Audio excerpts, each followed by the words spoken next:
السلام علیکم ورحمۃ اللہ وبرکاتہ۔ ایک عجیب چیز دکھانا چاہتا ہوں، دیکھیں یہ رسول اللہ صلی اللہ علیہ وسلم کا گنبد ہے۔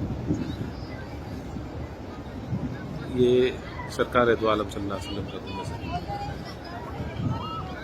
درود پڑھ لیں، اللہم صلی علی سیدنا محمد وعلی آل سیدنا محمد وکل الانبیاء والمرسلین، اللہم صلی علی سیدنا فاطمہ وابوہا وولیہا وبنوہا۔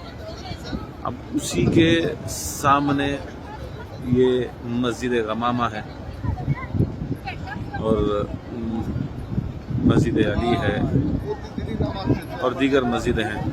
وہاں پر دیکھیں ان کی گنبدوں کے اوپر ہزاروں کی تعداد میں پرندے بیٹھے ہیں، کبوتر بیٹھے ہیں، مدینے کے کبوتر بیٹھے ہیں، پورا کور ہے۔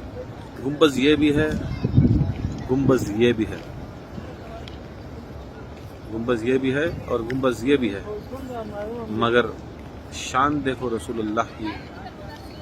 ان جانوروں کو بھی پتہ ہے کہ بیٹھنا کہاں پر ہے اور نہیں بیٹھنا کہاں پر ہے، مگر آج کل کے مسلمان، آج کل کے لوگ یہ سمجھ میں نہیں آتا کہ کیسے رسول اللہ صلی اللہ علیہ وسلم کو عزت عطا فرمائے، کیسے ان کی توقیر عطا فرمائے۔ جانوروں کو سمجھ میں آ گیا کہ ہم کو ان کے مزار پاک پر اپنا بدن لے کر اڑ بھی نہیں سکتے، بیٹھ بھی نہیں سکتے۔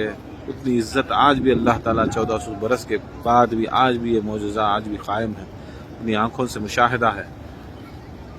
واہ تیری شان میرے رسول اللہ، واہ تیری شان میرے اہل بیت رسول اللہ صلی اللہ علیہ وسلم کی۔ عقل اور عبرت سیکھو ان پرندوں سے، اور یہ پرندوں کی جو اوقات ہے، خدا کی قسم یہ مدینے کی چوکھٹ پہ پڑے ہوئے دانے کھاتے ہیں، رہتے ہیں درونی فضاؤں میں۔ ان پرندوں کا واسطہ جو مسجد نبوی میں سرکار دو عالم صلی اللہ علیہ وسلم کی اتنی عزت اور احترام کرتے ہیں اور یہاں کے دانہ، یہاں کا رزق کھاتے ہیں، ان کے صدقے میں میرے اور میرے مرید ان کی مغفرت عطا فرما، سارے امت مسلمان کی مغفرت عطا فرما۔ اللہم صلی علی سیدنا محمد وعلی آل سیدنا محمد وکل الانبیاء